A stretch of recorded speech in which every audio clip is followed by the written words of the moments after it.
The subcommittee on early childhood, elementary, and secondary education will come to order. I note that a quorum is present. Without objection, the chair is authorized to call recess at any time.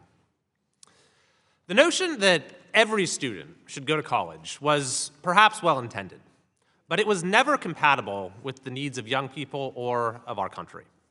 While every student should have the opportunity to go to college, this is not the only path to success. Thankfully, in recent years, we've seen a renewed commitment to supporting alternate pathways, in particular, career and technical education. While CTE is not new, its value has often been overlooked or dismissed in recent decades as the fallback option for students who don't fit into the traditional academic mold. Today, there is no denying its critical role in preparing the workforce for a skills-forward economy. CTE is for students who want to build, create, and lead.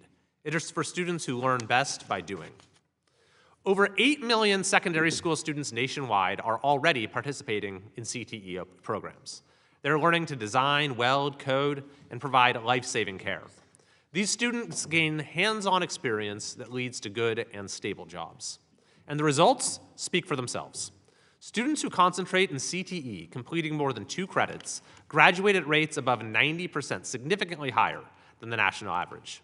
CTE participation also boosts academic achievement and even promotes college readiness itself. More than 40 states allow students to take CTE courses through dual enrollment programs at technical or community colleges, enabling them to earn college credits in high school. This can lead to associate's degrees, bachelor degrees, and industry-recognized credentials. And students are eager for these opportunities. 85% of recent high school graduates took at least one CTE course.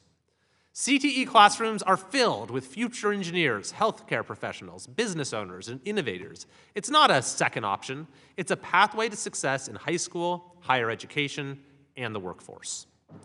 How we prepare our students today will determine not just their future success, but our nation's economic strength. Job creators across the country are struggling to find workers who have the right skills. This present and growing gap threatens our nation's economic competitiveness. Employers are looking for candidates who demonstrate skills, not just degrees, to meet the demands of an economy with 7.2 million open jobs. In our dynamically changing economy, we must reimagine student programs to meet the demands of today's and tomorrow's labor market. And that's what CTE is all about. By design, it equips students with skills that match real job opportunities, providing pathways to immediate employment. That means fewer unfilled jobs, more career-ready graduates, and a stronger economy. I look forward to hearing from our witnesses who have built exceptional career and technical education programs, and to discussing how we can strengthen and expand their work at schools across America. With that, I'll turn to the ranking member for an opening statement. Thank you very much, Mr. Chairman, and thank you to the witnesses. I know we've both been looking forward to this hearing. I appreciate this hearing today where we can talk about the importance of career and technical education, which historically has had bipartisan support. But I do want to address the recent deeply troubling actions that threaten the effectiveness of CTE and longstanding bipartisan legacy.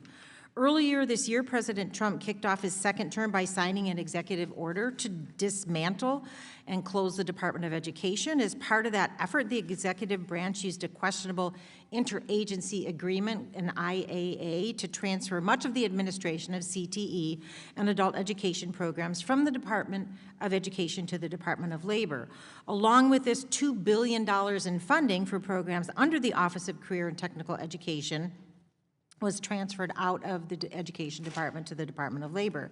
Just yesterday, the department announced 6 new interagency agreements to move more critical education programs to the Departments of Labor, Interior, Health and Human Services. This is not routine. It's the consequences of this agreement will be far-reaching.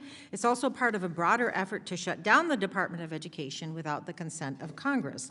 We should all be concerned about the destructive message of shutting down the Department of Education. What does that say about our country? country, scattering programs and resources across offices that aren't equipped to administer them will hurt students in schools. And I want to make clear today that we must fight to reclaim our Article I responsibility and conduct oversight over the administration to reverse this irresponsible decision. Moving the administration of CTE to the Department of Labor is a mistake for many reasons. First, CTE is more than job training or short-term job placement. It helps students, many of them as early as middle school, explore careers, build skills, and prepare for higher education or long-term careers in high-demand fields. That kind of lifelong learning pipeline can't be built or maintained without staff who have spent their careers crafting educational pathways, not just administering workforce training grants, which is also important but a different task.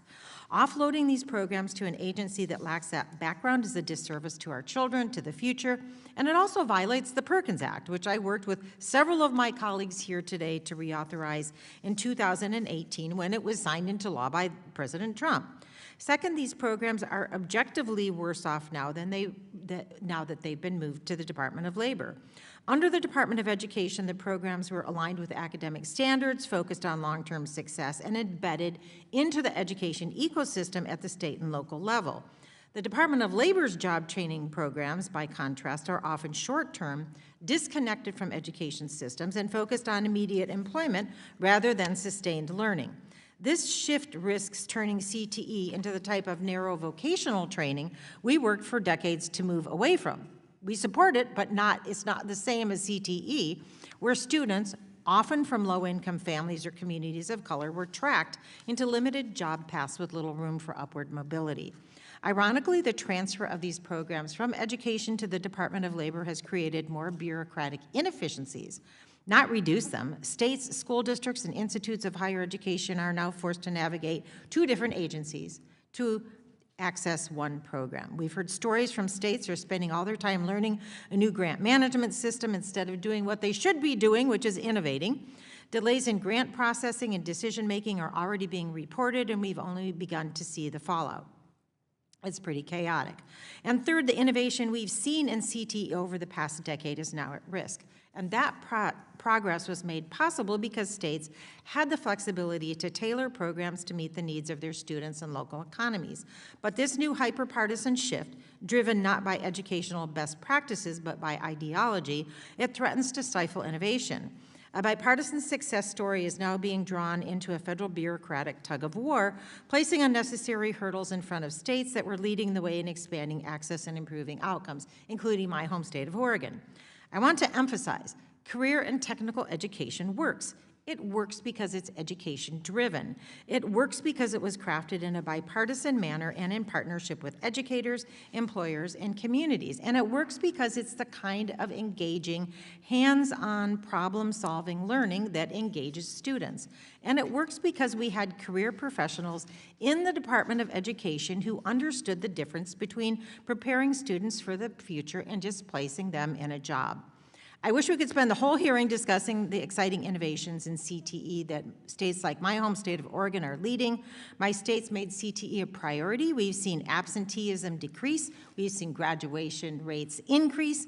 I've heard amazing programs, including a culinary arts program at Lincoln High School in Portland, a fish hatchery management program at Warrenton High School on the coast, health sciences in Hillsborough, and a program in Sherwood, Oregon, where students actually design, build, and then sell a home. These have provided incredible opportunities for students to learn collaboration, critical thinking, communication, responsibility, but unfortunately, this administration is dragging us into another partisan fight. Just look at the Heritage Foundation's Project 2025, which laid the groundwork for this illegal move of moving the program and shutting down the Department of Education. So we can't afford to let CTE be undermined. Congress must reject this transfer, restore the programs at the Department of Education where they belong, and guarantee that any future changes go through the proper legislative channels, not through backdoor bureaucratic maneuvers.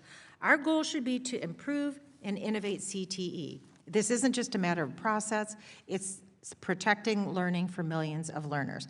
And I do, Mr. Chairman, as I yield back, want to introduce a few pieces for the record about some of the work that Oregon has done. There's a report from Stanford Children on how Oregon's Measure 98 result, which prioritized career and technical education, resulted in significant growth in student achievement and graduation rates. Second, a piece from the Oregon Capitol Chronicle celebrating the 97.7% high school graduation rate of students enrolled in 2 or more CTE classes last year in 2024, and an article from the Portland Business Journal on how Portland Community College is investing in CTE and partnering with industry to develop high-quality course offerings. So thank you, Mr. Chairman. I look forward to the witness's testimony, and with that, I yield back.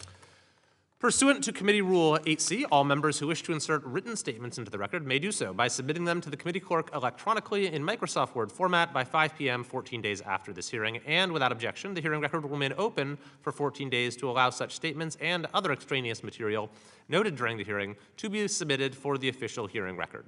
I note that some of our colleagues who are not permanent members of this subcommittee may be joining us at today's hearing. I'll now introduce our witnesses. Our first witness is Dr. Deb Volzer, the Vice President for Workforce Development at SME in Worthington, Ohio. Our second witness is Mrs. Christy Rice, a cybersecurity teacher at Spotsylvania High School in Spotsylvania, Virginia. Our third witness is Mr. Braden Goetz, a senior policy advisor at the Center on Education and Labor at New America here in Washington, D.C. And our fourth witness is Mrs. Nicole Gasper, the CEO of the West Michigan Aviation Academy in Grand Rapids, Michigan. We thank the witnesses for being here today, and we look forward to your testimony. Pursuant to committee rules, I would ask that you each limit your oral presentation to a 3-minute summary of your written statement. As committee members have many questions for you, the clock will count down from 3 minutes. However, pursuant to Committee Rule 8D and committee practice, we will not cut off your testimony until you reach the 5-minute mark. I would also like to remind the witnesses to be aware of their responsibility to provide accurate information to the subcommittee. I will first recognize Dr. Volzer for your testimony. Thank you, Chairman Kiley and Ranking Member Bonamici and distinguished members of the committee. I truly thank you for the opportunity to speak on this critical issue today. I'm representing SME, the national nonprofit with nearly 100 years of experience in building manufacturing talent and accelerating advanced technology adoption. We have trained millions of incumbent workers, inspired hundreds of thousands of students, and work daily with employers, educators, workforce agencies, and community partners across our country, from small businesses to Fortune 500s. What truly sets SME apart is our dual perspective. We are not only at the table shaping national strategy, we are inside the 4 walls of industry every single day. This connection gives us real-time insight into what manufacturers need now and how to deliver scalable, high-impact training solutions that meet our manufacturers' needs. Our manufacturers are giving us a stark warning. Their workforce is aging, their skills gap is widening, and too few young people are entering the manufacturing workforce. This is the reality facing our country, and the stakes could not be higher. We are not facing a future workforce problem. We are facing a future workforce crisis. And while investing in K-12 is essential, it's simply not enough. As such, we urge Congress and state leaders to expand access to modern industry-connected CTE programs in every community to equip the next generation for high-wage, high-tech manufacturing careers. SME's Education Foundation Prime program is active in over 118 high schools across 25 states. And through a 4-year pathway, students gain hands-on experience working with industrial equipment and software, leading to the acquisition of industry-relevant skills. We support this pipeline with teacher training, sustainability funding, and award over $1 million annually in scholarships. The strength of SME's education and training relies on our direct industry engagement. We know firsthand that when this vital connection is not there, it weakens or breaks down. Students risk learning outdated skills on outdated equipment with outdated processes that no longer meet the evolving demands of modern manufacturing. SME's Prime program is solving this issue at scale. And while SME Prime and other programs can train the next generation of talent, we cannot overlook one of the most under-recognized challenges in workforce development, the shortage of qualified instructors. Without instructors, programs stall, learners wait, skill development slows, and our nation's manufacturing capabilities weaken. SME is actively addressing this challenge through our Maritime Manufacturing Workforce Pipeline. This program is designed to meet critical shipbuilding needs across the Gulf Coast and Indo-PACOM regions. And by integrating K-12 and post-secondary pathways in alignment to industry competencies in a cohesive K-20 model, we are building short, mid, and long-term solutions to support both current and future workforce demands. And finally, I would be remiss if I did not clearly state that technology is transforming manufacturing at an unprecedented pace, from automation and data analytics to advanced robotics and artificial intelligence. To keep up, our workforce and training programs need continuous alignment, requiring deep industry engagement. In closing, as mentioned, the stakes have never been higher, and we are facing a defining moment for U.S. manufacturing. A strong, skilled, and future-ready workforce is not just an economic asset. It is a strategic necessity. Thank you for the opportunity to speak on this critical issue, and please know that SME will continue to innovate, collaborate, and lead the adoption of technology while building talent to leverage that technology to preserve our global manufacturing might. I look forward to your questions. Thank you very much. Mrs. Rice, you're now recognized for your testimony. Good afternoon, Chairman Kiley and Ranking Member Bonamici and members of the committee. Thank you for the opportunity to speak today. My name is Christy Rice, and I teach cybersecurity at Spotsylvania High School, a rural high school in Spotsylvania, Virginia. Despite our rural setting, we have built one of the most dynamic and successful cybersecurity programs in the Commonwealth, if not the nation. I teach a 3-level pathway and coach the award-winning Cyber Knights. In my classroom, I like to think outside the box. Instead of only lecturing about threats and defenses, my students learn through hands-on gamified activities like capture the flag competitions. They solve real-world challenges in cryptography, forensics, and network defense. As a coach for the U.S. cyber team, I bring back elite-level strategies from international competition and adapt them for high school students, showing them that cybersecurity is not just a class, but a pathway to national service and high-demand careers. I also push my students to get outside the box, literally. My students have toured the Pentagon, visited FBI headquarters, presented at the White House Quad Cyber Challenge, and attended cybersecurity conferences and networking events. For many of our rural students, these are the first experiences that help them see themselves as future professionals protecting critical systems and infrastructure. Some of these students are here today. To expand access, I founded the Virginia High School Cyber Cup, a hands-on cybersecurity competition hosted by the Virginia and U.S. Cyber Range Cloud CTF platform. I also co-founded the Cyber Circuit. It's a virtual cybersecurity club that includes students whose schools don't yet offer cybersecurity or who are homeschooled.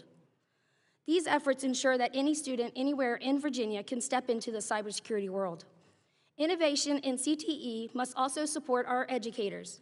Through the Gen Cyber Teacher Program with Virginia Tech and the University of North Georgia, I help prepare new teachers teach cybersecurity in their first year. And in my role as a career kickstart facilitator and pilot teacher for the College Board's AP cybersecurity course, I support educators nationwide on building a high-quality pathway. The impact is clear. 6 of my former students have earned the DoD Smart Scholarship. Many now work with federal agencies and in industry.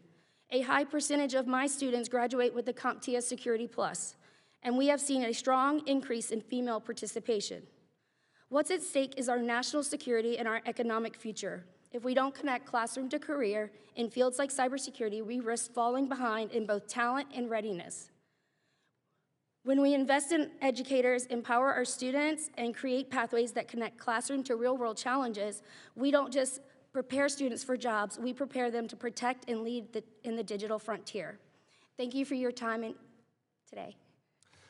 Thank you very much. Mr. Goetz, you're recognized for your testimony. Good afternoon, Chairman Kiley, Ranking Member Bonamici, and members of the subcommittee. I appreciate the opportunity to testify. As you mentioned, I'm a senior policy advisor in the Center on Education and Labor at New America. My written testimony highlights some CTE innovations and talks about some recommendations for Perkins reauthorization. But I think the best use of my time is to first thank you for your past support of CTE, and then to appeal to you to help us return Perkins to the Department of Education. Before New America, I worked for 26 years for the Department of Education, most of that time in the Office of Career, Technical, and Adult Education, or OCTE. When I joined ED, CTE, then known as vocational education, was not well regarded. It was on the margins of public education, an undemanding alternative that taught narrow set of skills for specific jobs, many of which were low wage. Since that time, CTE leaders and policymakers like yourselves have transformed vocational education. CTE now prepares students with durable skills for college and career. The transfer of Perkins to the Department of Labor threatens that progress. Operationally, it is a muddle, because Perkins is very clear that the Secretary of Education is the only one who can make policy decisions. What Ed has done is transferred the implementation of her decisions to DOL. So they sent over a team of Octane employees who report to a DOL career official, who report to a policymaking official, who on up to the chain of command to the Secretary of Labor. I don't understand how the work gets done. When Secretary McMahon makes a decision, does she call the Secretary of Labor and ask her to communicate that down the chain? And what happens if the Octane employees at the bottom of the chain have questions, or they have other issues they need policy decisions on? Do they communicate that back up the chain and the two secretaries talk? It's also confusing and inefficient. DOL also does not have expertise in ed regulations like charter school funding. North Dakota just passed a new charter school law. They're going to be coming to the Department of Labor asking for help in understanding ed's regulations for charter schools. Good luck to them. Also troubling are the implications for ensuring that all students have equal access and opportunities to succeed in CTE. Since 1979, state Perkins agencies have been responsible for proactive civil rights monitoring. That's also known as methods of administration. The department has not clarified what happened to those responsibilities and who's helping them with them. And some states have been struggling to get access to their money. Yesterday, I was surprised to hear the department put out a fact sheet that said that 35 grantees had accessed their Perkins money since the transfer. Well, there are more than 35 Perkins grantees, and it's been 2 months. It's been very difficult for states. There are 57 grantees, including DC, Puerto Rico, outlying areas, Virgin Islands, but only 35 have access. And for all of this, from what I understand, Ed is paying DOL $200,000 per quarter. That's a lot of money to pay for something you can do yourself. Of course, you could address all of these problems and simply amend Perkins and move it to DOL, but that would be a mistake. CTE is fundamentally an education program. It is not job training. DOL's training programs serve an important function by helping adults who are out of work find work quickly. The most common programs are in ground transportation, like truck driving, and nursing occupations that require less than an associate's degree. Many of them pay less than the median wage.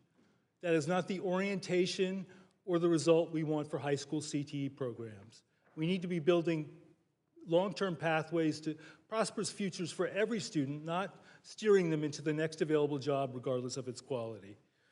Moving Perkins also puts the federal government out of step with the states. CTE is universally regarded as a CTE program by states. 47 states and the District of Columbia run Perkins out of a K-12 agency or higher ed agency. Locating Perkins at DOL threatens to re-marginalize CTE. We have made so much progress. Please do not let Secretary McMahon take us back. Thank you. Thank you very much. And Mrs. Gasper, you're recognized for your testimony.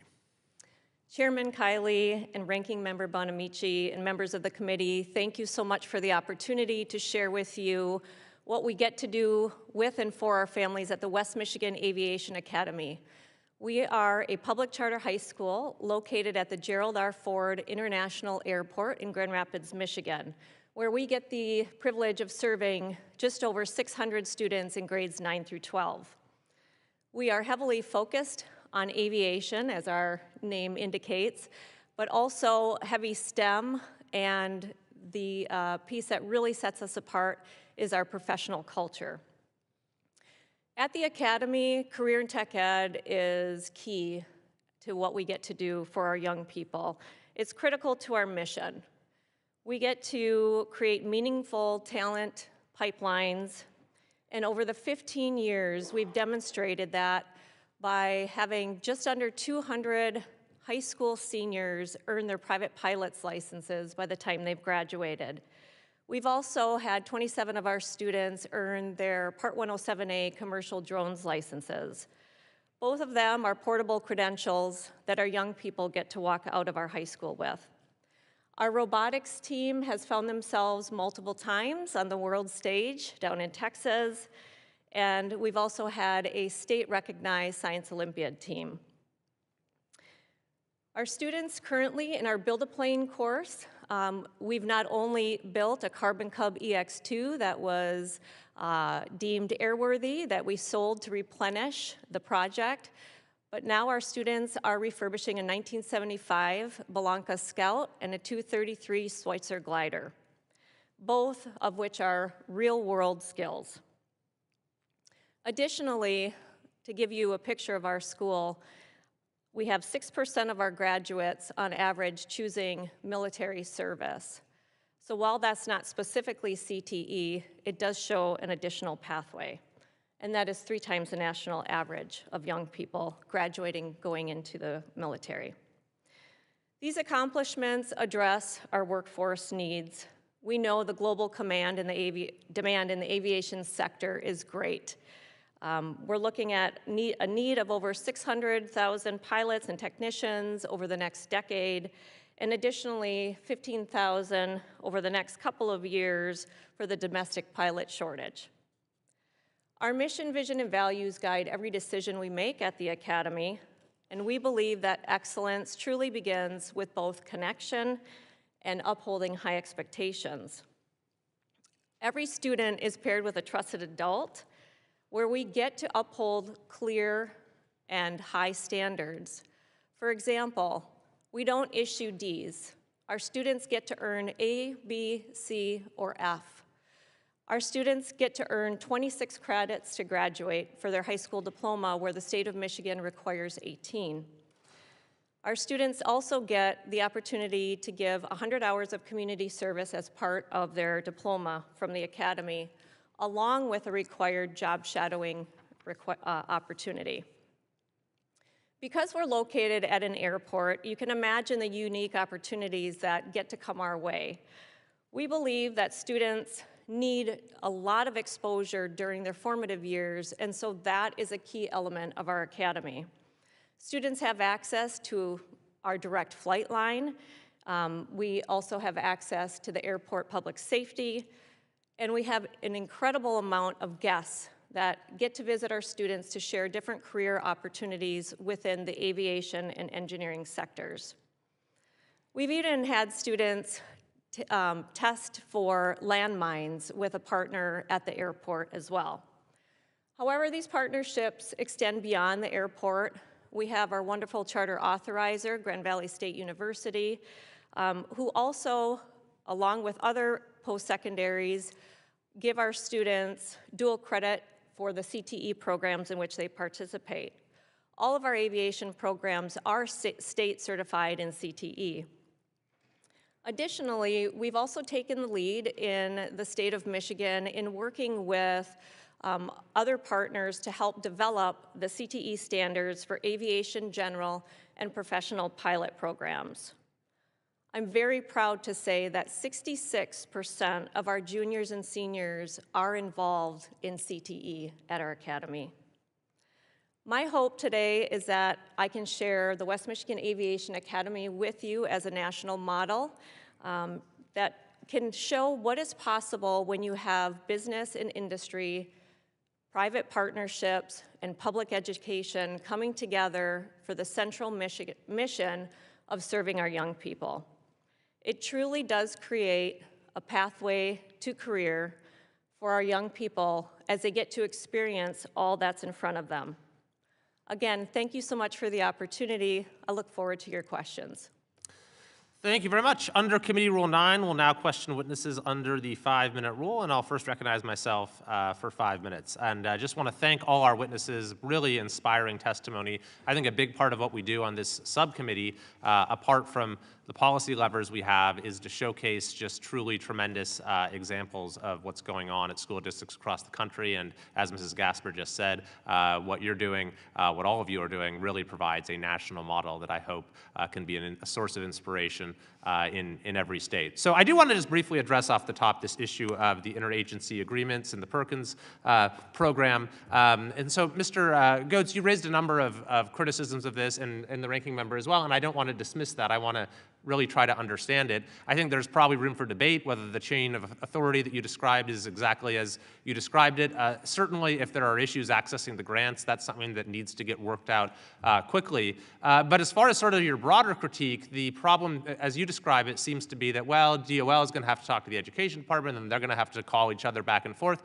But kind of the entire premise of CTE programs is we want to have this connection and coordination between schools and industry, right? So what's wrong with sort of recapitulating that or mirroring that in terms of fostering greater coordination between the Department of Education and DOL? Well, I think in past Can you turn on your mic? There you go. In past administrations, we've had a lot of close coordination between the two departments, including in Mr. Trump's first term. They met constantly, and we were often collaborating on issues where we intersect. Registered apprenticeship is an example of that. In Mr. Trump's first term, the department put out a guide to aligning CTE with apprenticeship. In Mr. Biden's term, we put out a memo about registered apprenticeship being an allowable use of Perkins funds. So we have had that collaboration and cooperation. We don't need to do it through an interagency agreement where we transfer the entire program over to another agency. All right, well, thank you. Dr. Volzer, thank you very much for your testimony. And the point you made that I think is really important is just the way things are changing so fast in the workplace right now when it comes to AI and robotics and everything else, that you need to sort of have that perspective like in real time in order to have your programs really be serving the needs of our workforce. I guess the challenge is that because things are changing so rapidly, what students learn in CTE programs may quickly, become not applicable to the workforce as it exists 1, 2, 3, 5 years from now. Now, they'll be gaining additional skills once they're in the workforce, but that seems to me like the fundamental challenge is how do we structure these programs in an era where we know that students, once they graduate from them, are going to be in a rapidly evolving workforce? Thank you for your question.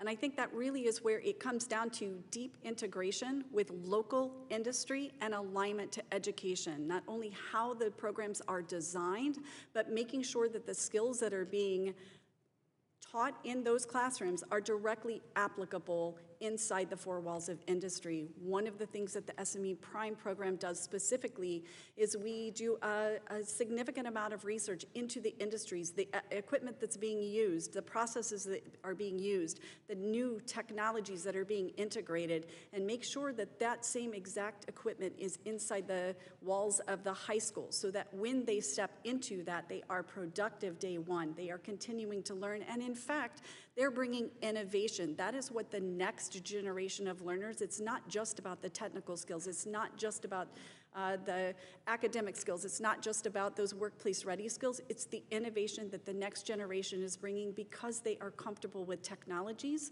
and that is what is inspiring the next adoption of technologies inside our classrooms. And so I would say, to me, this is, while you look at national systemic issues and we really have to pay attention to our small to medium-sized manufacturers. They often can't step outside their four walls to really engage with academic education leaders. We have to make sure that we're reaching inside those four walls so that we can align and make sure there is that continuous education and skill-ready development. Very well said, thank you. And I guess that sort of capacity to adapt and innovate within a particular domain is itself sort of the core skill set in many cases that you're trying to teach. Mrs. Rice, just very quickly, I was very excited to read and hear your testimony. I know that we've had big shortages when it comes to cybersecurity, and so I wanted to just ask a little bit more about the pathway, because I think a lot of people think that, well, cybersecurity is just kind of an offshoot of software engineering or some other field. Not true at all, right? So what is sort of the distinct nature of your pathway and the needs that it fills? My pathway, cybersecurity, I mean, there's a huge skills gap. And there's currently over 600,000 jobs that are open right now across the nation. So, and personally in my pathway in Virginia, we have a 3-course pathway, including We have an intro class, we have a networking class, and then we have a more advanced class, and it gets the kids prepared for the Security Plus and the Net Plus. Thank you very much. I'll now recognize the ranking member. Thank you, Mr. Chairman, and thank you to the witnesses. Wonderful testimony, all of you. I appreciate it. And I want to follow up on the chairman's question about the pace of change. And Mr. Getz, you said in your written testimony that job training is not CTE and CTE is not job training. And in fact, you cited an article from 1986 in which experts recommended abandoning rote entry-level job training and reforming what was then called vocational education, as you explained. To integrate academics, teach teamwork, critical thinking skills. And here's a quote from your testimony: prepare young people for a working life of continual learning, problem solving, and communicating. And I couldn't agree more. And I submit that's even more critical today than it was in 1986 with the pace of change. Things are very different than they were in 1986. There were no computers in classrooms in 1986. Students didn't have cell phones. We didn't have AI. It's a different world. And preparing students for the jobs of the future is not the same because we don't know what the jobs of the future will look like. It's very different. And CTE is important and beneficial because, as I mentioned, it's typically this hands-on, project-based learning. And when you look at the 21st century job skills, collaboration, critical thinking, communication, confidence, creativity, those are skills that matter no matter what path someone takes or no matter what job someone goes into. So we need to strengthen this and realize that why CTE is important, and it's not what this administration is doing. They're kind of stuck, I think, back in 1986 when it's 2025. So Mr. Getz, the statutory requirements for Perkins program include academic achievement measures, alignment with post-secondary programs of study, support services that are embedded in educational institutions, and then transitions between secondary and post-secondary education. These are all elements that presume administration in an education-focused agency, as you mentioned. So is it correct that 77% of states implement CTE through their state education agency, that K-12, 14% through post-secondary education, and 6% through standalone CTE agencies? That's correct. Does that sound right? So will those state entities be better served by the Department of Education or by the Department of Labor? By the Department of Education, with whom they've had a relationship for many years. And the staff at the Department of Education who were accustomed to this work. And also, Mr. Getz, we've heard reports that the transfer of funding and administration has already caused some serious problems, as you mentioned. At least 4 states have reported they could not access Perkins formula grant funding during the transition period when OCTAE attempted to move grantees from education's payment to the DOL's payment management system.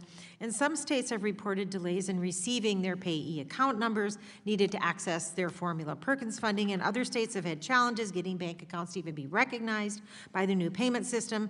Other requirements like wet signatures, all these things are creating significant challenges in accessing formula dollars since the transition was initiated. And all of this suggests the transition from the Department of Education to the Department of Labor has failed.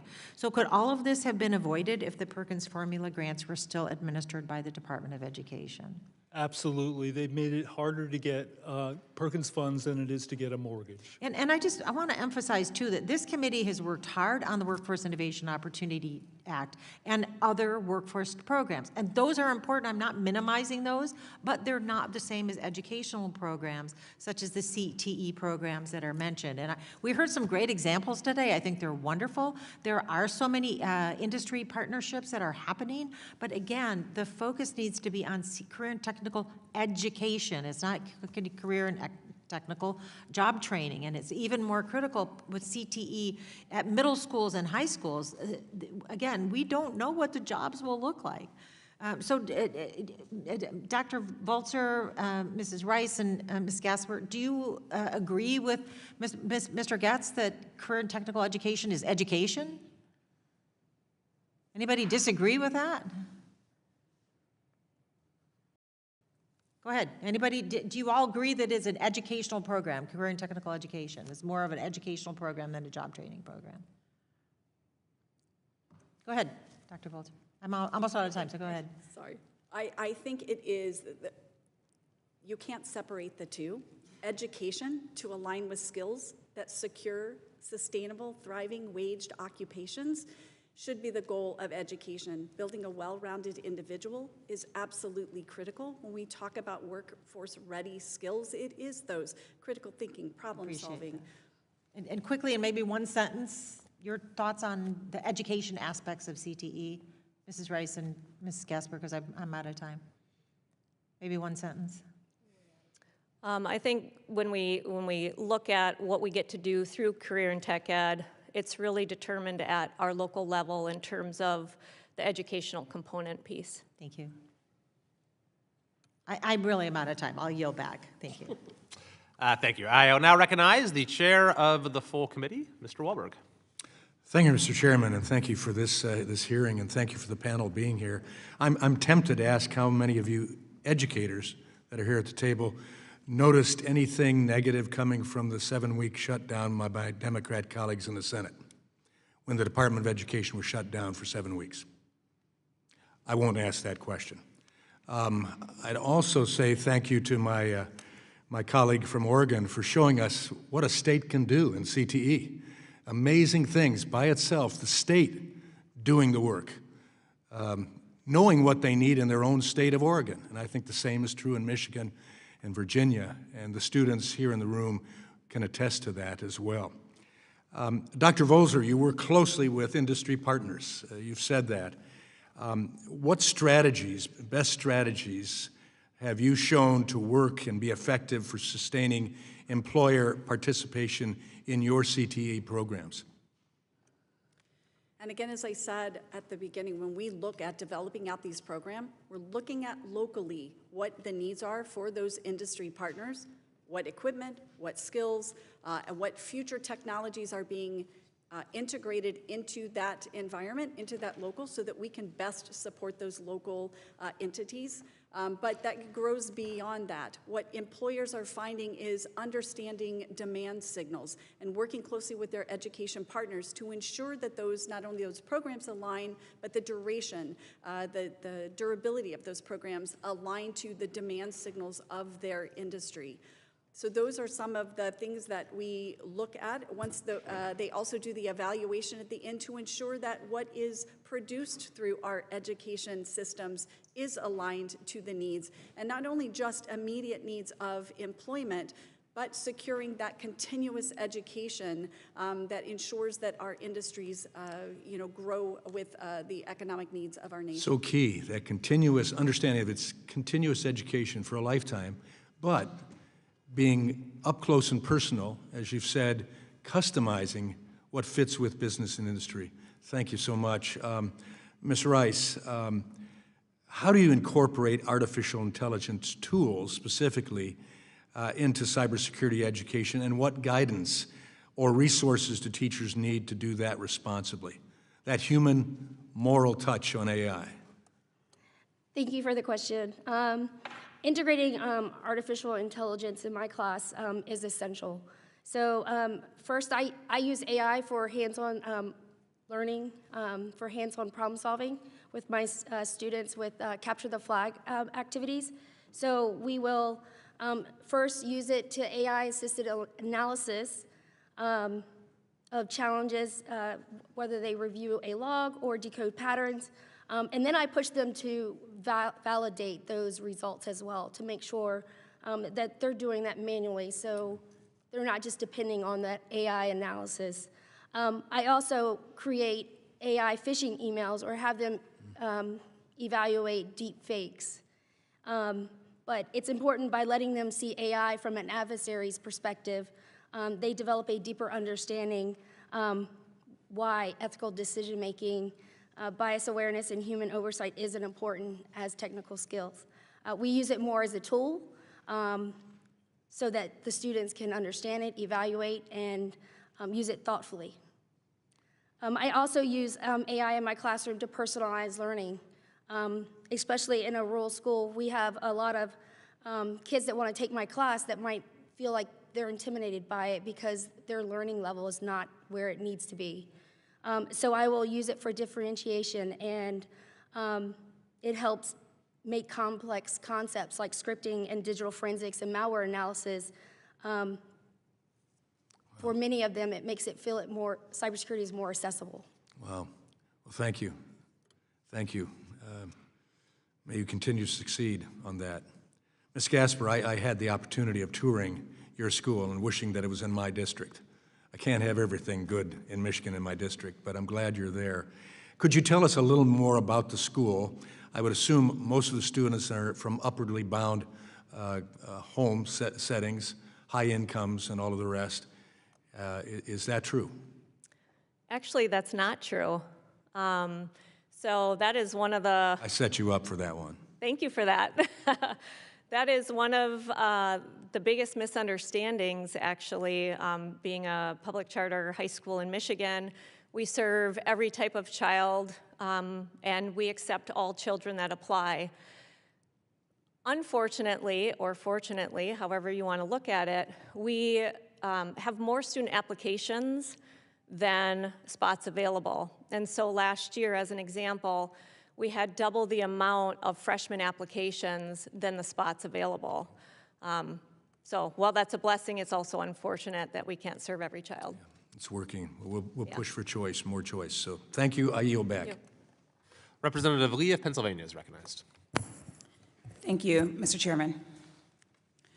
Republicans can't simultaneously hold a hearing about how to strengthen students' skills through career and technical education while also allowing this administration to dismantle the sole agency tasked with expanding these same students' educational opportunities and protecting their civil rights. In May, the Department of Education transferred the Office of Career, Technical, and Adult Education's programs to the Department of Labor. Yesterday, we found out that the Trump administration plans to transfer many more of the Department of Education's core programs to 4 completely different agencies, flouting congressional authorization to effectively dismantle the department and abandon public education. This has been a key part of the administration's authoritarian playbook from day one. One thing history makes clear is that we will not successfully strengthen career and technical education if we don't have a body that is invested in its equity.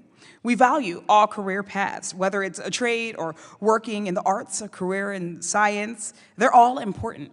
But we also can't ignore that vocational education was conceived as a tool of segregation to track students, particularly of color, into training programs for jobs that were then deemed undervalued, that are physically intensive, that lower life expectancies, while reserving what people deemed prestigious academics for wealthy white students.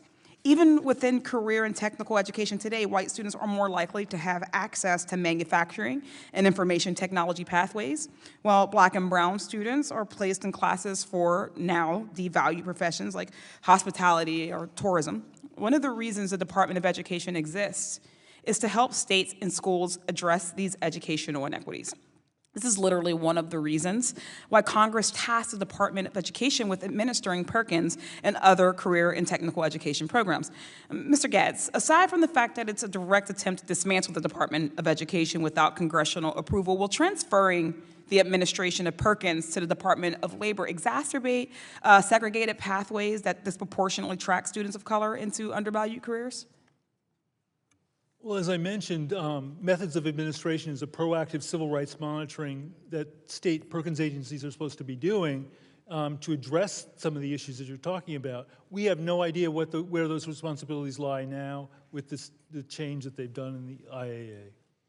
So the Department of Labor is not equipped to handle issues of educational equity. It's not equipped to primarily handle issues of education at all. We've also already seen the DOL's level of investment in equitable access to job training when they tried to eliminate Job Corps this past spring. Now, the Pittsburgh Job Corps has long been a beacon of opportunity for young folk in my district, especially disenfranchised young people, Black and brown, and low-income young people. And after seeing what the DOL tried to take away from them, why should we have faith that they'll treat Perkins any differently? Republicans also love to reframe the removal of equitable education opportunities as an expansion of choice. So when we see an increased focus on choosing career and technical education, we need to be asking what it might be replacing. For example, we're seeing more instances where financial literacy classes fulfill a social studies requirement. Mr. Guest, if career and technical education is administered by the Department of Labor, will it be more difficult to ensure that all young people have access to a holistic, well-rounded education that can include academics, arts, STEM, and career and technical training and education?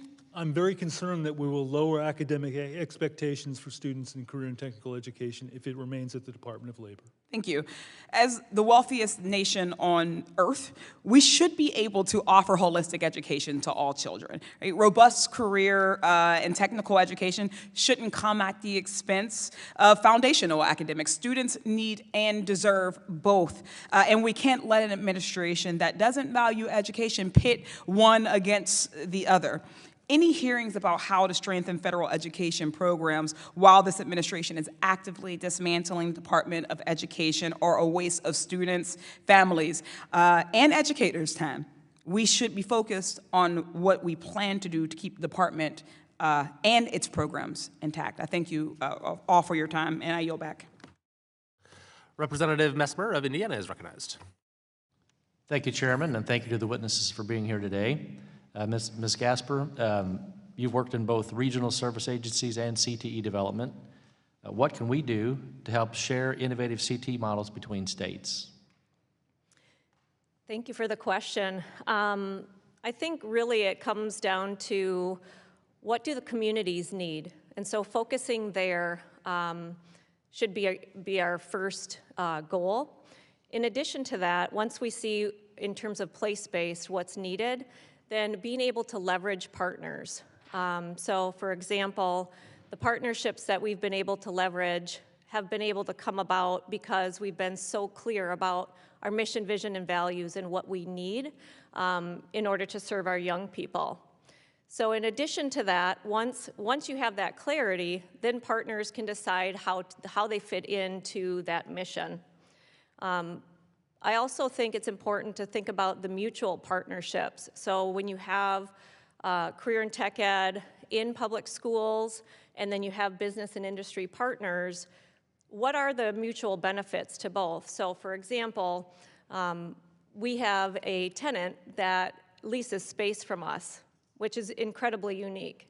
So as a public school, we have a private business named Mayday Avionics. It's an avionics company that leases space from us so that they can, the importance of that is that our students can actually see real business and industry be able to work on aircrafts while our young people are sitting in the classrooms looking through the glass walls.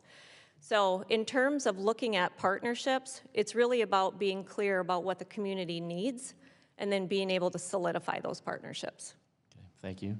What can Congress do to help take away the stigma of students wanting to choose vocational careers versus traditional four-year degree careers and elevate the value of high demand, high pay technical careers? I think it's what you're doing right now. It's being able to showcase successful models for others to be able to learn from. So, for example, I've been in public education my entire career of 30 years.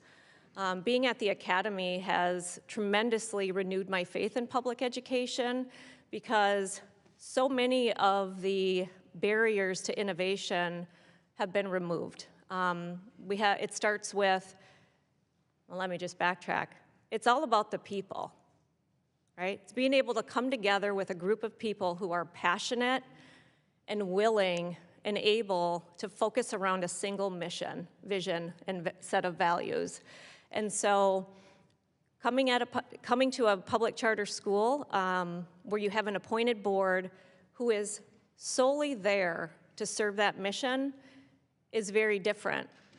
It allows the school leader, like myself, and the leadership team to be able to focus on the important work every day for our young people. And additionally, I think if we can showcase these models, which we do, we have tours coming in all the time. We have people fly in from different states. We have other school leaders visit us and say, how can we do what you're doing? How can you scale?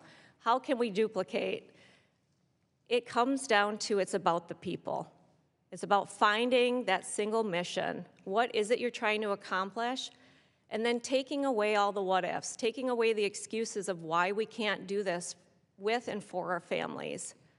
So I appreciate that we're being showcased, not we as in the academy, but we as in these are models for others to be able to learn from. Thank you. Mrs. Rice, what's being done in your field in the K through 12 space to scale up programs like yours in Virginia? Can you repeat that? Oh, yeah. What are you able to do to help scale up the programs you're doing across Virginia and cybersecurity to other parts of the country? Anything? I showcase what I do, and I get my students out there doing things. And by just talking about what I'm doing in the classroom and what I'm doing outside of the classroom with my students really helps showcase what we're doing. We also bring awareness. We have a great initiative in Virginia, the Virginia Cyber Range, which is a cloud-hosted virtual environment that all our schools can use to practice these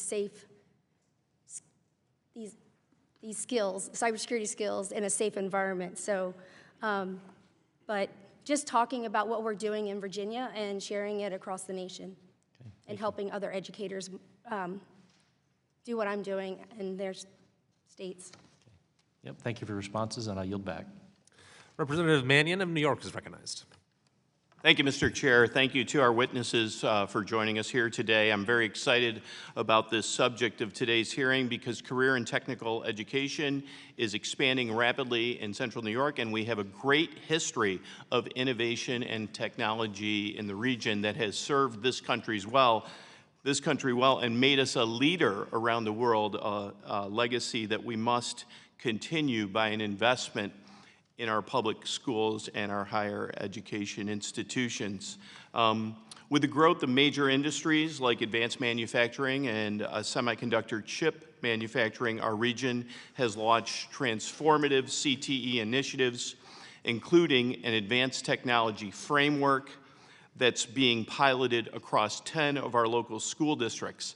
This unique program will provide hundreds of students annually with a curriculum focused on real-world skills and meeting the employment demands of our local employers and future employers. These hundreds of students have a curriculum that's focused on real-world skills, experimental learning, and this includes our newly opened regional STEAM school, the first of its kind, a county-wide school drawing 60% of its students from the Syracuse City School District and the remaining students from the rest of the county. Unique, innovative programs exist at this school and were designed by many of our local employers. Additionally, our 5 high schools in the Syracuse City School District have unique technology programs. The city of Syracuse is one of the most impoverished cities in the country. So my concern is around Title I funds, making sure that we meet the needs of that school district and provide continuing pathways out of poverty for our students in these high-demand fields. Additionally, the state of New York, the governor, has created a program which I supported called Reconnect New York, where individuals that are pursuing a second career between the ages of 25 and 55, pursuing a career in a high-demand field can attend community colleges without any cost. I'm confident that these initiatives will serve as national models for career and technical education. Certainly it shows that it is possible that when states, education, employers, labor unions all have a seat at the table, great things happen. And this is just the beginning. As our partnerships deepen, there'll be more opportunities for work-based learning, union-endorsed apprenticeship programs, and other models that create pathways to high-quality jobs. As I said before, my concern is that in shifting the Perkins program out of the Department of Education and concerns about making sure that these funds go to impoverished communities as they are intended for, that a Hunger Games is not created and rubrics are not created for funding to states, that states like New York that have a commitment to civil rights will be left behind and will fall short on that rubric. We have seen this in other programs in this administration.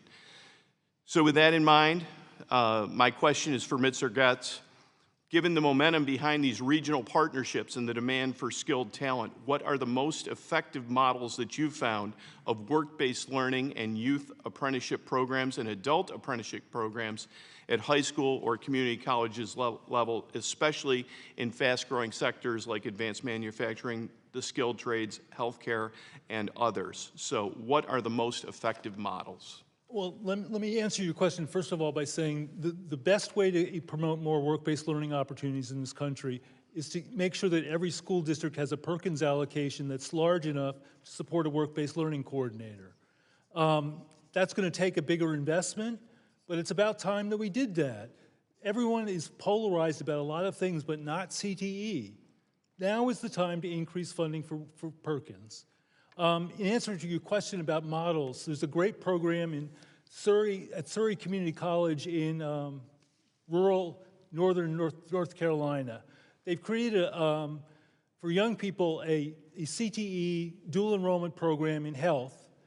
Young people complete by high school graduation a certified nurse assistant credential. Then they go on and they enter at Surrey Community College a registered apprenticeship that is combined with a nursing degree program. They are getting, and because the state of North Carolina waives tuition for apprenticeships, they're getting a free ride, a nursing degree, getting paid while they do it. It's an outstanding program and we need more of them. Thank you, Mr. Getz. I appreciate it. I yield back, Mr. Chair. Mr. Moylan of Guam is recognized. Thank you, Mr. Chairman. One of our career trade education programs is run by our Guam Trades Academy, or our Guam Contractors Association, our Trades Academy. And they recognize our emerging leaders committee, our young professionals under 40, and they conduct regular outreach programs with the middle schools and high schools.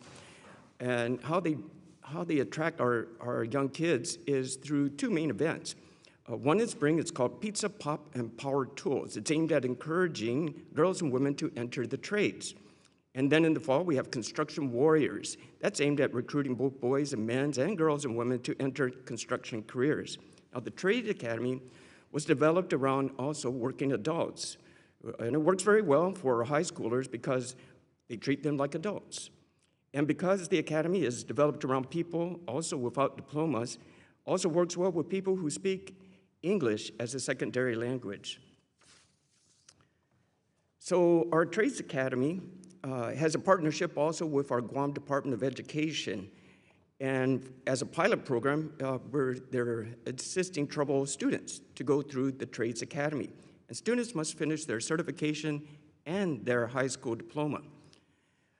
These troubled students, 11 out of 12 of them graduate, and one on the honor roll. And despite entering the program with poor attendance records and grades. So the Guam Trades Academy annual evening classes, high school, integrates into the adult classes. And its goal is to earn credentials, to get employed above the minimum wage, and to graduate high school. So those high school students who graduate had jobs right out of school. And the Trades Academy has been successful in getting females into construction as well. The National Centers of Construction and Education Research serves as the basis for the Guam's Trades Academy and GOD programs, and it's highly successful. Right now, we have 362 people in this class in the Trades Academy. And recently, we started a welding program, which cost a lot of money, and building up also a diesel mechanic class. The Guam's Trade Academy is also looking into starting up a fiber optics and elevator repairs, too. And the Trades Academy is working with Alaska, Hawaii, and an Army base in Korea. So the bottom line for our Guam Trades Academy and states and territories is need for more authority and latitude in determining spending for CTE programs because they are closer to the problem. And Trades Academy at times doesn't pursue funding because there's just too many strings attached to that. So first question is for Dr. Volzer. And manufacturing remains a significant affected by skill gaps. And we have a new manufacturing company on Guam also. I helped cut the ribbon just the other month. It's called Appliance Science Tech Research, or ASTRO. It's a 3D additive manufacturer. And so, Dr. Volzer, could you elaborate on how industries identify regional workforce needs and aligns them with local training programs? Thank you for your question, and congratulations on the ribbon cutting of that exciting industry. One of the things that we do, and I'm going to speak specifically to a program that we have, SME has launched, and it has launched nationally, and that is called the Manufacturing Imperative Workforce Pipeline Challenge. And we are working with 25 colleges across 17 states, and when you talk about scaling and finding out best practices and sharing those, we're doing it in multiple ways, and I promise I'm going to get to your question. One of the things, as I've said, that we do is that we really look at industry needs currently, industry demands, future demands for that area, and we look at the demography of that area. Who is inside the classroom, who is not inside the classroom, and how do we make sure that we are supporting the local economy by making sure everyone has accessible opportunities to gain the skills needed to enter into living wage occupations. We do this also as well by these presidents across these 25 institutions, community colleges, meet quarterly, and they engage in addressing the questions of what are the policies, what are the funding barriers that are preventing them from doing what they set out to do, which is educate their communities with the right skills to secure living wage jobs. From that also, we integrate with the manufacturing associations so that we understand what the needs are from a state perspective. On top of that, we bring in SME's national perspective. What do we know industry needs? What are they adopting? How do we help integrate that? So we are looking nationally, and we are catalyzing locally, we are understanding locally, and we are scaling nationally. And so those are some of the efforts that we do, Congressman, to make sure that when we enter in and understand the needs of industry, not just immediate, but it's industry, but it's also what are the needs of the demography that are going to be working inside those four walls? What are the best programs? What are the skills gap? What are the job trajectories for those individuals to continue to sustain that employment there, grow the economy, and bring more industry to those communities? Thank you very much. Thank you, Mr. Chairman, and I'm looking forward to the CTA programs having more authority. Thank you.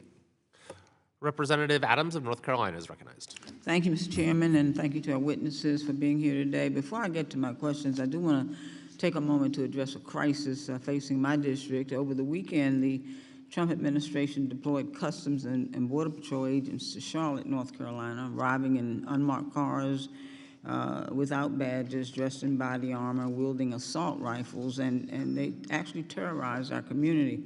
Many of my law-abiding constituents, regardless of their immigration status, were afraid to go to church, work, and even school because of the language they speak or the color of their skin. One of my constituents, a U.S. citizen, had his car window bashed out, dragged onto the street, pinned down, and put in handcuffs, even though he is a U.S. citizen. This is disgusting behavior and frankly un-American. But this mass deportation agenda is not only a moral crisis for our country, it's also an education crisis for our students and our teachers. On Monday morning, almost 27,000 Charlotte-Mecklenburg students were absent from school. That's 21% of the entire student population, afraid to use their constitutionally protected right to a high-quality public education because of the Trump administration's campaign of terror. If this many students were missing school for any other reason, I'm sure that this committee would be coming together to hold the hearing. I think it's shameful that we're not doing that. Another dangerous action that was announced just recently, yesterday, by the Trump administration is a plan to eliminate the Department of Education without the consent of Congress using the Economy Act, which is unprecedented. It's shameful that my colleagues on the other side of the aisle are unwilling to assert congressional authority here. Mr. Getz, during your 20 years of service at the Department of Education, what experience did you have with interagency agreements, and have you seen any interagency agreement used at such a large scale, and do you think the agreements announced yesterday are lawful? I've never seen anything like this. It's unprecedented. And when I first saw it and read it, I thought, well, that's why the secretary fired all the lawyers in the department. Wow. Listen, moving these programs to agencies without experience in education policy will lead to worse outcomes for our students. I'm sure you agree with that. In July, the Trump administration moved management of the Perkins Career and Technical Education to the Department of Labor. You mentioned in your testimony that there are inefficiencies with how this administration is implementing the Perkins CTE program. Essentially, you've got two agencies working on one program. So can you highlight for us some examples where this redundancy is creating obstacles for grantees, and specifically, how has this transfer of administration and funds made it more difficult for the states? Well, we still have states struggling to get access to their funds after 2 months after this transfer happened.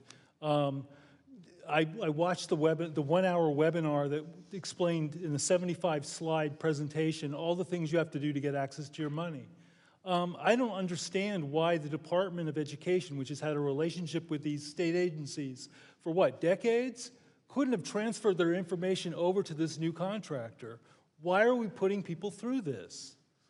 Well, listen, I have that same question. Well, do you think that grantees with fewer resources like HBCUs applying for Augustus Hawkins grants will have an even harder time navigating the Trump administration's new framework? What do you think about that? Well, I'm very concerned about the people that worked on the Hawkins program and to make sure that they continue to stay working on the Hawkins program. I'm not sure about their fate, but those are experts that really help applicants devise good applications and make good use of the funds. Wow. So one of the important facets of a quality apprenticeship program like registered apprenticeship programs is the embedded quality standards like the minimum hours of an on-the-job training and classroom instruction. So do you have any recommendations on how to expand access to registered apprenticeships to historically disenfranchised groups? I sure do. Last year, the House and the Senate agreed on a WEO reauthorization bill that included a $65 million Youth Apprenticeship Readiness Grant Program. I hope that gets revived in this Congress. Other things that we can do is better articulate CTE with apprenticeship. Right now, we don't really talk about apprenticeship in the Perkins Act. And if we, I think things like, let's challenge districts to align their upper-level CTE programs with the related instruction in apprenticeship. Let's create a dual enrollment program for apprenticeship where young people can get credit and get advanced standing in an apprenticeship after leaving high school. Thank you, sir. And Mr. Chair, I yield back. I'm out of time. Thank you. Representative Owens of Utah is recognized. Thank you, Mr. Chair. First of all, thank you guys for being here. I love to see innovation. It was so well needed, and I'm glad we're at that space where we're embracing it big time. Our children are the most precious resources we have, and we want them to live the best of their lives. And CTE helps them this possible, giving our students the opportunity to experiment with careers before graduating from high school. So they're more knowledgeable of their own interests and aptitudes. CTE also offers students a chance to build tangible, practical skills for use in life and in the workforce, in the workplace. In Utah, for instance, Jordan School District has used CTE to change lives. Students enrolled in CTE courses at Jordan have a higher graduation rate than the general population of students. In addition, Jordan has provided over 16,000 credentials of value and 10,000 credits for students that will serve them as they continue education and development. Furthermore, 6 out of 10 students plan to pursue a career related to CTE coursework they've done. These lives have been changed forever for the better, and I believe that Jordan School District and their hardworking CTE teachers deserve recognition and thanks for the impact they're making. So with that, I'd like to start my questioning. I want to first of all direct my first question to Dr. Volzer, Mrs. Rice, and Mrs. Gasper. We keep hearing my colleagues, my Democratic colleagues, about the strong disapproval of interagency agreements signed between the Department of Education and Department of Labor. I'm trying to get a sense of whether there's anything to this noise that they're making. You are the innovators. You're out there making these things happen. You're on the ground in classrooms, developing programs, creating critical partnerships, and reporting strong outcomes.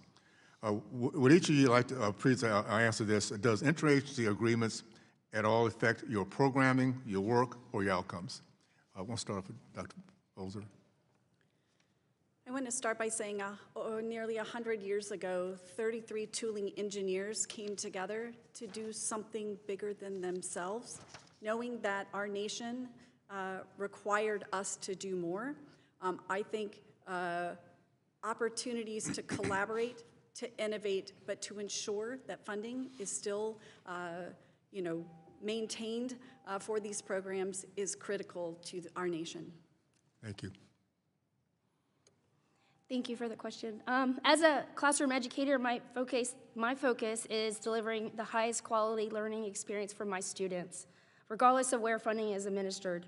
What matters most to me is that CTE programs will continue to receive stable, consistent support so that students have access to tools and technology and opportunities that they need. I will continue to advocate for strong resources, industry alignment, and hands-on learning. But my commitment is to maintaining the quality of my cybersecurity program remains the same. Okay, thank you. Similar to what they just said, my primary focus is on ensuring that we have excellence across all of our programs, including our CTE programs. It sure would be nice if we could see some continued innovation at the federal level. I'm not someone who tries to predict what will happen and live in fear, but instead I try to embrace the opportunity to see what type of new innovation can come out of it. So I would also like to not have to fight for every dollar that we get. So having more control locally would be amazing. More control locally is coming your way, and so is innovation. I just want to say this real quickly. I'm reading here, Google. Biden interagency agreements use it extensively for offshore wind energy and to allow the states to combine their plans with Perkins V. So just know this is not something new, and I tell you, the fact that we're talking, innovating, figuring out how to do it better is just the way it should always be. Ms. Rice, you helped design Virginia's cybersecurity pathway. What mechanisms should school districts have in place to ensure that curriculum standards align with industry certifications, and employment needs? Thank you for the question. Aligning yourself with industry partners. I know something in Virginia, we actually just did this last week, is we just reviewed and rewrote our competencies for our cybersecurity course. We do that every 3 to 5 years based on the course. And we have higher education in the room, we have industry partners in the room, and we have other high school teachers. So we just make sure that it's always updated and fresh. Thank you. I just want to say thank you again for innovators. Well overdue. If we don't innovate, we die. So thank you. We're going to make this a great future for our kids. So appreciate that. Thank you. I'll yield back. Representative Hayes of Connecticut is recognized. Thank you, and thank you to our witnesses for being here. Before I begin, I would like to address a question that the chair of the full committee asked, and none of you had an answer for, just to give it a little context. He asked, how did the federal government shutdown affect school districts, and then followed up by saying it didn't. That is absolutely not true. School districts do not operate budgets on a week-to-week basis. So much of the Title I funds and the IDEA funds that support our special education students had already been dispersed over the summer. So schools were already operating with that.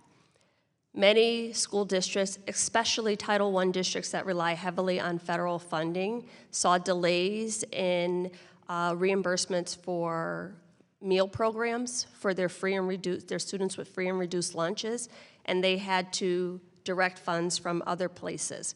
We saw around the country Head Start programs that experienced closures or temporarily reduced services. Again, Title I districts saw a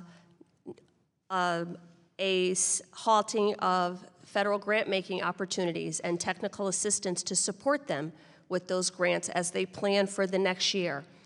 I can tell you that my friends at the Department of Defense Education Activities, which is DODEA, our military schools, worked for several weeks without being paid, and many of their extracurricular activities were halted.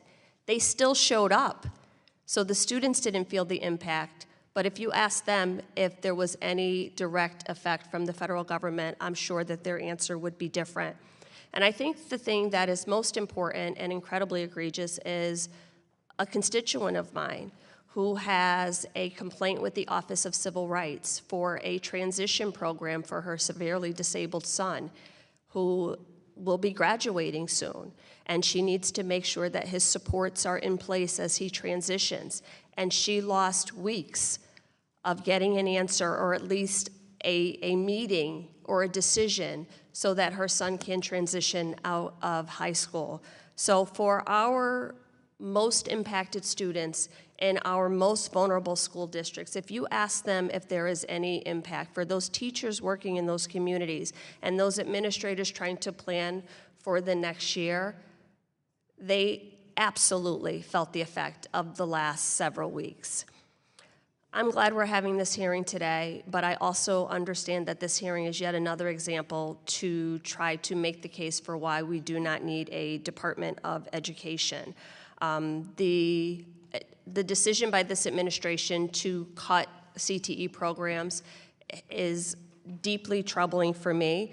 And I know that the Department of Labor excels at directing federal funds to short-term job training programs. But Ms. Rice, I listened to your testimony, and you talked about these programs as being a first experience, exploration, career development. Those are all things that educators do. I know this because I am an educator, if you can't tell already, but a person who has a cybersecurity background could not educate your students in the way that you did. In the way that you do, could not align that work to the standards, could not make sure that they're exploring and having a club and different opportunities. Ms. Gasper, you talked about many of your students, the percentage that go on to the military. In my school, every student enrolled in a Perkins program also took the ASVAB tests, the practice test, and the actual test, and their guidance counselors aligned them with the classes to make sure that if they didn't pass it the first time, they would pass it on their subsequent attempts. All of those things happen in schools, and there should be conversation and collaboration between business and the workplace, but teaching is a profession, and it is different. And just because someone runs a business doesn't mean that they can teach young people to love a career or have opportunities to explore, to fail and try again. So I have a lot of questions, but I already know the answer to many of these questions, so a lot of this is rhetorical for me. What we should be doing on this committee is finding ways to match teachers with partners in the business world so that they can bring that real life experience in real time to keep them updated. But we would be hard pressed to think that someone who runs a successful business could stand in front of a classroom of high school students and transfer that knowledge and allow those kids to grasp that information. So, Ms. Christie, I really appreciate what you said about you don't care where the money comes from, you just want to make sure it's there and available for kids. But I hope you hold firmly to the last part of CTE, and that is the education part, and our kids deserve that aspect. My time is up. I have no questions. The ranking member of the full committee, Representative Scott of Virginia, is recognized. Thank you, Mr. Chairman. Before I got to Congress, I was involved in legislation involving job training and CTE. And one of the things about CTE we focused on was the fact that we're not helping a student. We just give them a skill, but not the basic education. And that job they're trained for may become obsolete, and if they have no background basic education, they would not have been well served. So let me ask all of the witnesses whether or not CTE is in addition to the basic education or instead of the basic education. Ms. Gasper, you want to start? Sure, I would say it's in addition to the basic education, and I think... That's good. Pardon? Mr. Gates? Absolutely. It should be something in addition to a strong, rigorous academic education. Ms. Rice? Yes, I agree with them. It's an addition. Ms. The three components that ensure a CTE program is effective is academic, technical, and employability skills. Okay. And Ms. Gasper, do your students get a waiver or anything about the basics, the number of basic courses that have to be taken for graduation? No, sir. Okay. Mr. Gates, you heard a question about interagency agreements. Have you heard of anything like what's happening in education in terms of interagency agreements? No, we used interagency agreements to transfer funds to support an evaluation contract at another agency, or because our contracting agency was backed up and we needed to use the contracting agency of another agency.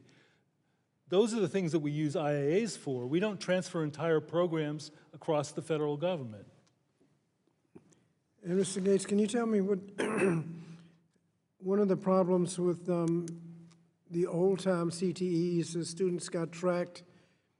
We were advised when I was doing job training that you shouldn't track people if a student decides later in life, like junior or senior year, that they actually want to go to college. They should not be so deeply tracked that is not a good choice. That's not an available choice. Can you tell the dangers of tracking students in the future in a CTE course that does not include the basics? Sure, we want every young person to be prepared for further learning after high school, regardless of what they choose to do. That's an important component of Perkins. You were a leader in making sure Perkins focused on academics expectations for young people. I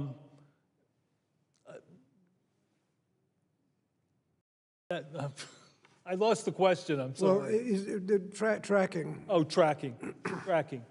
Well, I think we need to make sure that in 9th grade, young people have exposure to all careers, real opportunities to try them out, and then they make a choice in high school where they want to go, but they always have a opportunity to change their mind. And so they have the academics that they can do whatever they want in their lives. And so CTE, like I said, is an addition to the basics, the number of math courses, English courses, and everything else? Absolutely. Mr. Chairman, I yield back. I'll now recognize Ranking Member Bonamici for closing remarks. Thank you. Thank you very much to the witnesses. I think it's been an excellent discussion, and I don't think there's any question that we all agree on the importance of career and technical education. That is clear. There is a difference in looking at career and technical education as education or looking at it as job training. I think we need to continue that conversation. I also want to note the full committee chairman, Mr. Wahlberg, talked about complimented Oregon, which I appreciate very much, and I just want to note that Oregon runs its CTE programs through our Higher Education Coordinating Commission that works with the Department of Education. Our workforce programs are run, like apprenticeships are run through our Bureau of Labor and Industries, but workforce and career and technical education are our education. And I know from listening to the testimony today, especially Mr. Gatz, with your years of experience at the Department of Education, that the decision to transfer career and technical education programs from the Department of Education to the Department of Labor was not made with students or educators or communities in mind. It's part of a political agenda of eliminating the Department of Education. And that to me is incredibly disappointing when the people with expertise are losing their jobs and the expertise is not there anymore. What was once a cohesive education-rooted system designed to support lifelong learning is now being fractured between these two agencies, one that the administration wants to eliminate, and two agencies have different missions and different capabilities. And as I said in my opening statement, CTE is not simply about job training or placement. It's about building pathways for students from middle school through post-secondary education and teaching them skills they can take into meaningful careers. And that work demands experienced educators and robust academic alignment. Deep coordination with local communities is something that the Department of Education has long provided. We're already seeing the consequences: delayed grants, disjointed program administration, the erosion of trust from those on the ground trying to implement the programs. And I do want to note as well that Perkins doesn't set curriculum. That is done at the local level. There's a suggestion that Perkins, or the federal government is setting curriculum. We don't do that. That is up to the states and localities. And I think you could see by the testimony today that it is local decision making. The Perkins dollars help. They help with equipment. They help with the funding. And let's not forget the broader context that this move is part of the, as I said, the strategy to dismantle the Department of Education, and that's part of the Heritage Foundation's Project 2025. Is deeply concerning. This is not about job numbers or job training. If we care about student opportunity, if we care about educating students of today to fill all of the jobs of tomorrow, we cannot allow this misguided transfer to stand. We should restore these programs at the Department of Education and require that future changes go through Congress, not through political back channels. So, Mr. Chairman, I sincerely hope that we can work together to strengthen CTE programs, but especially I hope we can work together to counter this unprecedented power grab by the executive branch. This is not a decision that the executive branch can make on its own, but it's trying to. Congress needs to have a say. And I hope we can continue to talk about the harmful effects that dismantling the Department of Education will have on today's children and future generations. So I, again, appreciate all of your testimony and the great work that you're doing. And I look forward to further conversations, and I yield back the balance of my time. Thank you very much to our witnesses. I think this has been a great hearing. It's been really inspiring to learn more about the incredible work that you're doing and the exciting educational opportunities you're providing for young people that put them on a path to fulfilling careers and provide a tremendous asset to our country. And thanks as well to the young people who are here as tremendous models. Look forward to meeting you guys here after the hearing, and thanks for coming to DC. I also want to thank the members of the committee on both sides. While we are not always in total and complete harmony on every aspect of education policy, I am really encouraged that there is substantial bipartisan support for CTE. I think that for a while, the pendulum swung way too far towards this mantra of college for all, but now it's starting to swing back. We have tremendous momentum for CTE across the country, and we need to do everything we can here to keep that going. It's more important than ever now. Without objection, there being no further business, the committee stands adjourned.